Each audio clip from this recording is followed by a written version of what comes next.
యుద్ధ విమానాలకు కావాల్సిన ఇంజన్లను మొట్టమొదట తయారు చేయాలనుకున్నటువంటి భారతదేశానికి ఆనాటి కాంగ్రెస్ ప్రభుత్వం కానీ యునైటెడ్ ఫ్రంట్ నేషనల్ ఫ్రంట్ ప్రభుత్వాలు అడ్డుపడ్డాయి.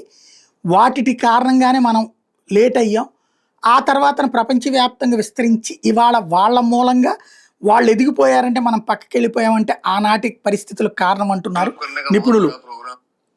पर एक इसमें खामी रह गई है कि तेजस एयरक्राफ्ट जो है वो जब अभी तक उसके 10 एयरक्राफ्ट कम से कम डिलीवर होने चाहिए थे भारतीय वायुसेना के लिए, वो एक भी अभी तक डिलीवर नहीं हो पाया है क्योंकि इंजन में आने में देरी हो गई है. इंजन अभी भी हम बाहर से लाते हैं, जीई का इंजन आना है और इसीलिए ये एक बड़ी खामी है. उसको ओवरकम करने के लिए कई निर्णय लिए गए हैं.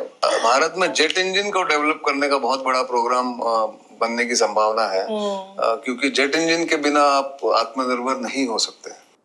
అది మనం చివరికి జీఈ మీద ఆధారపడితే ఈ అంతర్జాతీయ ఒత్తిడితో మన తేజస్ లాంటి వాటికి ఇంజన్లు అందకుండా చేసేటటువంటి కుట్రలు కూడా జరుగుతున్నాయి. ప్రపంచవ్యాప్తంగా ఇట్లాంటి ఒత్తిళ్ళు ఉంటాయి. వాటిని అధిగమిస్తూ ఇప్పుడు భారత్ ముందుకెళ్లే ప్రయత్నం చేస్తుందని చెప్తున్నారు.